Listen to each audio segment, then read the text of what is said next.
Assalamualaikum warahmatullahi wabarakatuh. Waalaikumsalam. Halo teman-teman semuanya, selamat datang di Simponi, suara inspirasi SMP Negeri 1 Porong untuk Indonesia.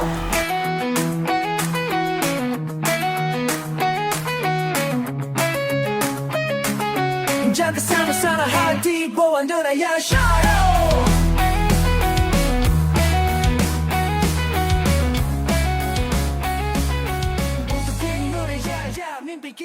Pada episode kali ini, kita akan membahas salah satu peristiwa, yaitu mukjizat terbesar Nabi kita, Nabi Muhammad SAW.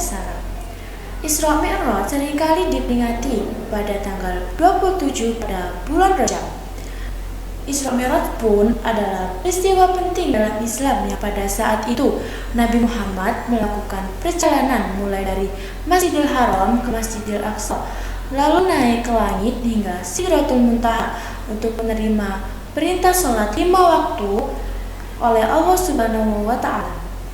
Saya Nutrisana Putri yang akan menemani kalian berbincang-bincang pada episode kali ini dengan salah satu bapak guru yang ada di SMP Negeri 1 Porong, yaitu Bapak Sobar Alfa. Assalamualaikum Bapak. Waalaikumsalam warahmatullahi wabarakatuh. Bagaimana Bapak kabarnya hari ini? Alhamdulillah baik. Alhamdulillah. Kalau begitu, langsung saja kita mulai pada pertanyaan yang pertama. Mungkin Bapak bisa bercerita sedikit bagaimana peristiwa Isra Mi'raj itu? Terima kasih. Bismillahirrahmanirrahim. Alhamdulillahilladzi asra bi abdihi lailan minal masjidil haram ilal masjidil aqsa alladzi barakna haulahu linurahu min ayatina innahu as-sami'ul basir.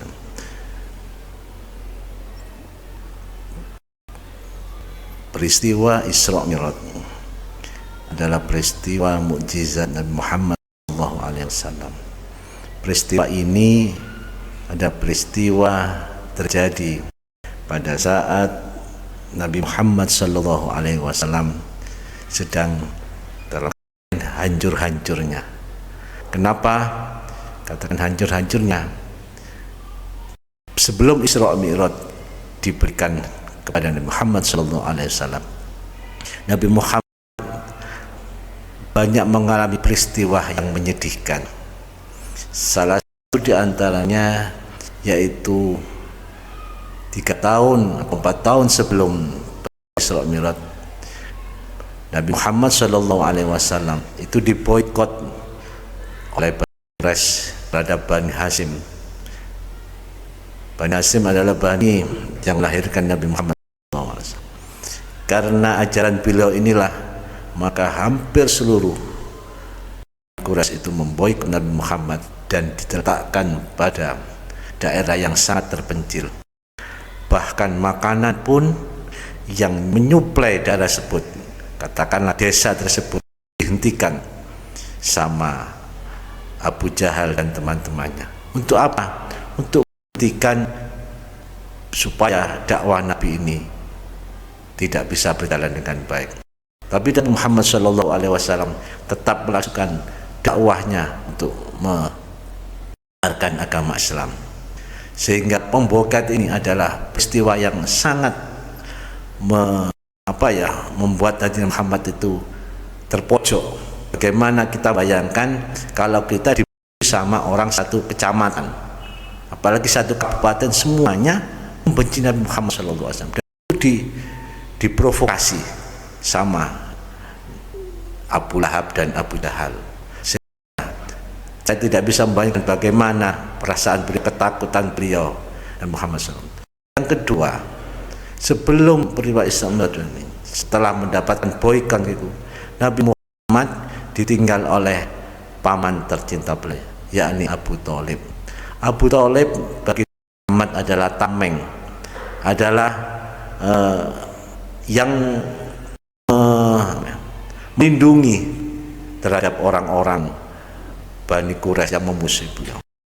Melindungi ini beliau sangat tenang karena apa? Ada dekengannya, dekengan pusat kata Abu Thalib.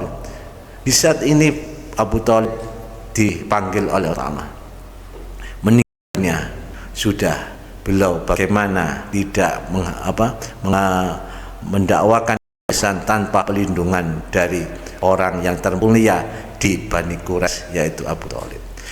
Berikutnya siapa lagi? Siti Khadijah. Dia ada penyuplai dana dan orang di untuk sharingnya Nabi Muhammad pada saat hancurnya.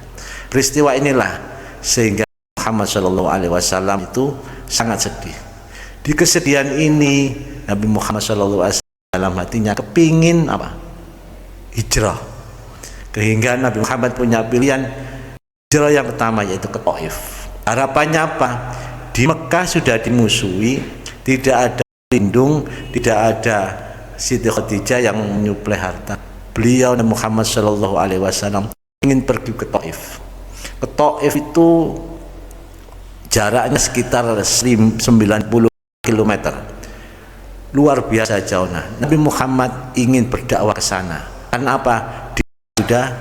Artinya sudah belum bisa berkembang dengan baik. Sehingga Nabi Muhammad ke Taif. Harapannya bisa menyebarkan agama Islam dengan baik di Taif, yang depan oleh Zaid bin Harith. Satu saja sahabat yang menemani. Apa yang menjadi keadaan di sana? Ternyata di sana beliau tidak diterima sama sekali. Tidak diterima, malah pemimpin-pemimpin di Taif itu suruh melempari batu, anak-anak kecil suruh mengolok-olok Nabi Muhammad SAW. Inilah setelah di Taif dengan kondisi seperti itu, mendapat kolokan, mendapat batu, Nabi Muhammad dalam satu riwayat yang ringkasnya, saya mendapatkan ridho dari Allah Subhanahu wa Ta'ala, hati saya sudah cukup. Akan tetapi di situ ada para malaikat tidak terima orang yang paling baik di dunia dan akhirat kok melakukan seperti ini. Bahkan malaikat itu membawa 2 gunung untuk dilempar di kaum Taif tersebut, tetapi Nabi Muhammad mencegah, jangan, hari ini mereka tidak bisa menerima, mungkin di lain waktu bisa menjadi pemilik dan pengikut yang setia. Kemudian Nabi Muhammad dengan kondisi yang lelah, kondisi yang katakan luka, kembali ke Mekah. Di saat itulah ada perintah untuk Isra dan Mi'raj.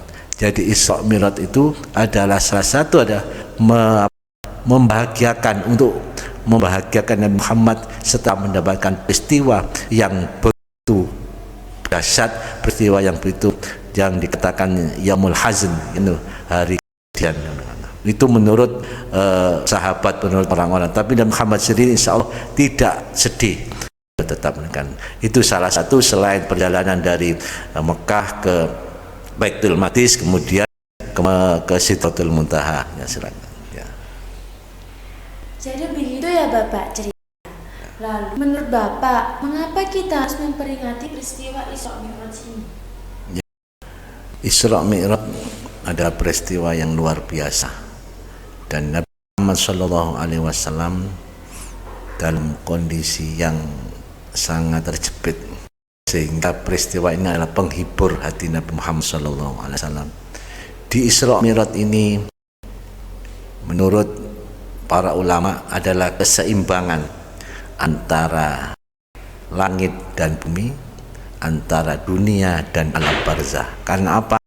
Pada peristiwa Isra Mi'raj yang dimulai dari Mekah, kemudian ke Masjidil Aqsa, ke Sidratul Muntaha. Sebelum ke Sidratul Muntaha di langit ketujuh, Nabi Muhammad sudah ditunggu para anbiya, para malaikat. Para nabi yang sudah meninggal di alam barzah datang, para nabi yang di langit datang, para malaikat datang. Untuk apa? Menunggu imamnya. Siapa imam yang paling mulia? Yaitu Nabi Muhammad SAW.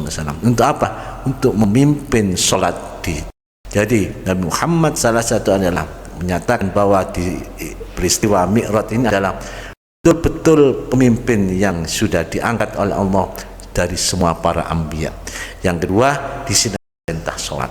Perintah sholat ini adalah peristiwa yang luar biasa. Karena apa? Langsung diberikan oleh Allah kepada Muhammad tanpa melalui perantara malaikat, Jibril atau lain ya. Berarti kita sebagai umat muslim sangatlah penting Bapak untuk memperingati Isra Mi'raj. Sangat penting sekali karena apa? Salat adalah perintah yang langsung diberikan Allah dan Nabi Muhammad SAW. Beda dengan syahadat, itu ada suruh lewat malaikat Jibril dalam Al-Quran. Untuk kalau masuk Islam syahadat. Kemudian puasa ada di Al-Quran, kemudian lewat malaikat Jibril. Kemudian zakat juga haji itu semuanya tidak langsung dari Allah lewat malaikat Jibril. Tapi sholat beliau datang sendiri ke Allah Subhanahu wa Ta'ala. Kalimat yang paling istimewa yaitu kalimat pun juga dituntun seperti pada bacaan at-tahiyat awal itu, apa yang diucapkan Nabi Muhammad SAW itu dituntun oleh Allah sendiri, yaitu at-tahiyatul barakatus sholawatut thayyibatu lillah. Kemudian Allah menjawab, assalamu ayyuhan nabiyyu wa rahmatullahi wa barakatuh. Di sini Allah menyebut assalamu alayka ayyuhan Muhammad, tapi ayyuhan nabiyyu wa rahmatullahi wa barakatuh. Artinya apa? Ini adalah kalimat yang istimewa. Tapi apa? Nabi Muhammad tidak melupakan umatnya. Apa yang ditambahi sama Muhammad? Assalamu alayka ayyuhan nabiyyu wa rahmatullahi wa barakatuh. Assalamu alayna wa ala ibadillahi sholih. Siapa orang soleh? Ya umatnya yang sampai sekarang ini masih ada. Itulah yang masih diingat oleh Nabi Muhammad, sekalipun beliau sudah pada posisi yang paling utama yaitu berhadapan sama Allah Ta'ala. Nabi Muhammad tetap ingat. Dan peristiwa ini harus diabadikan dan harus dekat dengan menjalankan sholat 5 waktu. Lalu mengapa Isra Mi'raj disebut sebagai mukjizat? Karena ini di luar nalar manusia. Bagaimana mungkin peristiwa yang super cepat ini dalam salah literatur bahwa masuk di luar kecepatan cahaya. Kalau kecepatan cahaya di luar batas itu di atasnya.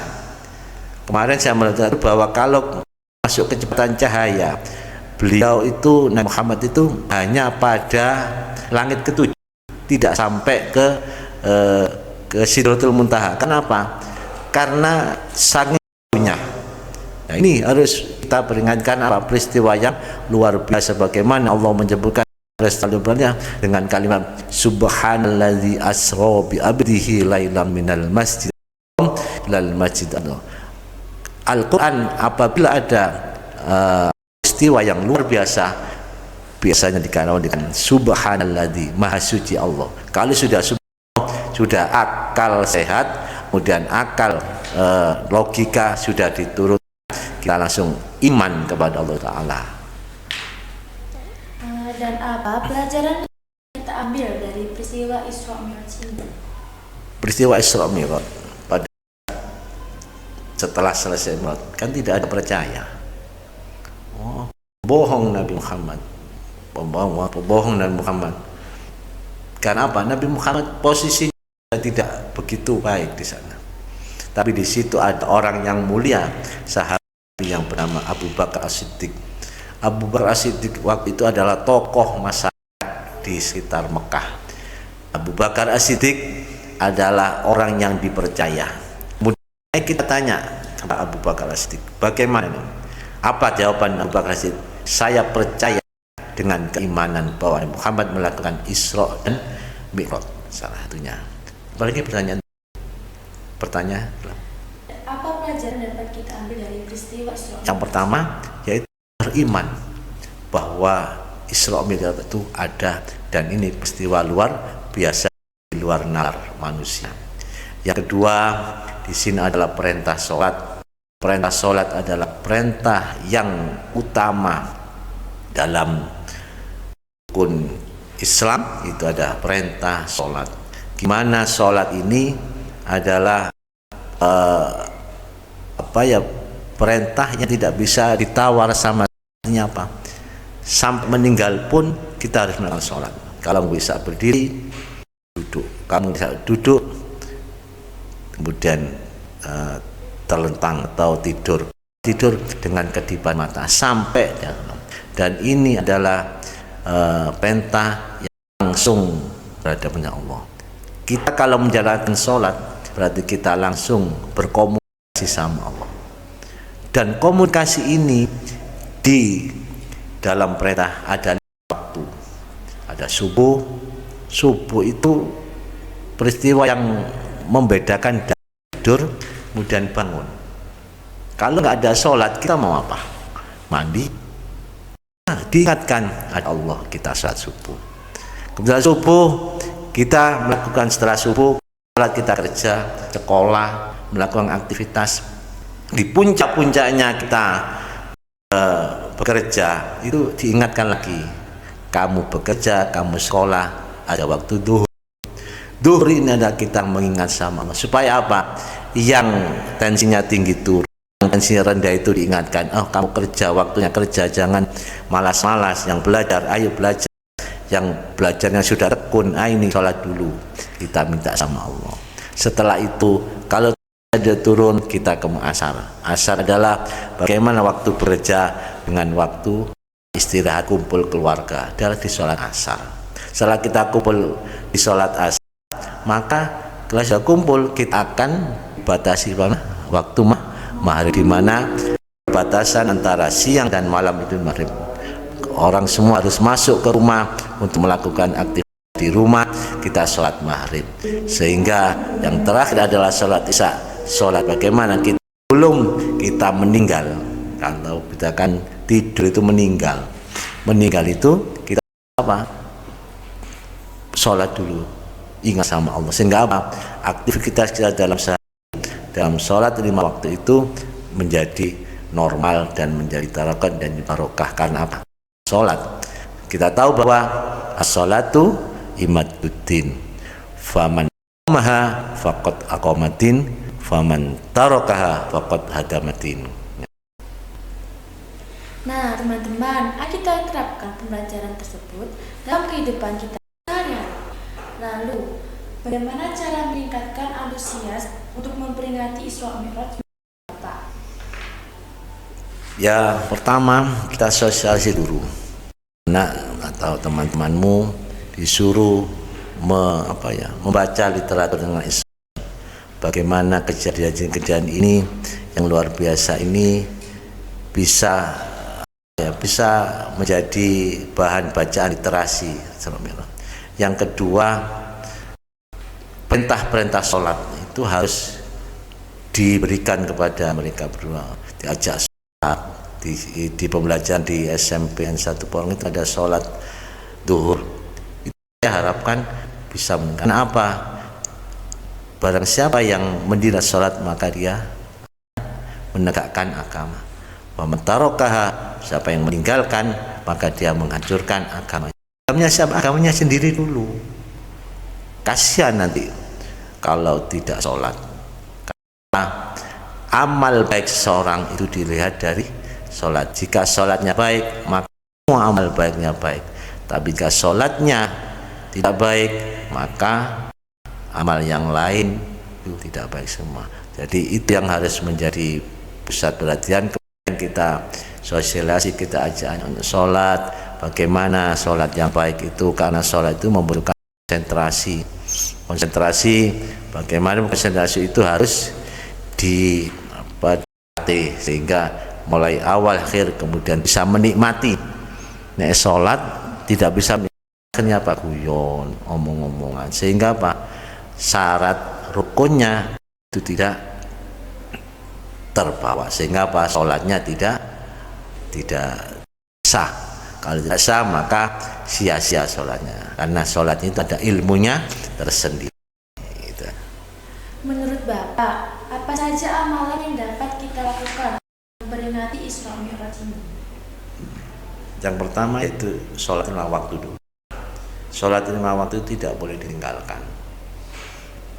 Kemudian sholat itu kompleks. Sebelum sholat ada wudhu pun ada nah ini saling berkaitan. Tidak bisa kita ujuk-ujuk sholat gitu.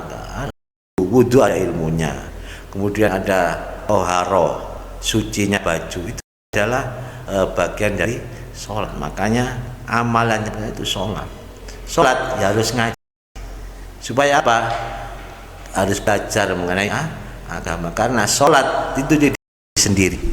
Tapi sholat itu berdiri dengan wudhu, berdiri dengan kesucian, berdiri dengan tempat. Ini yang harus kita sosialisasi. Setelah sholat lima waktu, kemudian kita tambah sholat sunnah. Sehingga apa? Orang kalau sudah sholat lima waktu, sholat sunnah, apalagi berjamaah, insya Allah hidupnya itu akan tenang. Tenang itu bukan berarti kaya, tenang itu tidak berarti berlimpah harta, tapi tenang ini adalah jiwanya. Kalau jiwanya tenang, orang itu pasti akan di kehidupan ini tidak kesana, tidak kesana, sehingga ketenangan itu ada pada hati mereka. Nah, teman-teman, apakah kalian sudah mengerjakan salah satu amalan yang Pak Sobat tadi? Kalau belum, ayo kita mulai dari sekarang. Wah, hari ini kita belajar banyak mengenai Isra Mi'raj. Semoga bermanfaat dan menambah wawasan bagi kita semua. Cahaya Isra Mi'raj terletak pada perintah sholat. Semoga dapat menerangi hati kita dan menambah ketaatan yang tak tergoyahkan. Terima kasih Bapak Sobat Fala atas waktunya. Teman-teman, jangan lupa like dan subscribe untuk menyaksikan video-video kita selanjutnya. Assalamualaikum warahmatullahi wabarakatuh.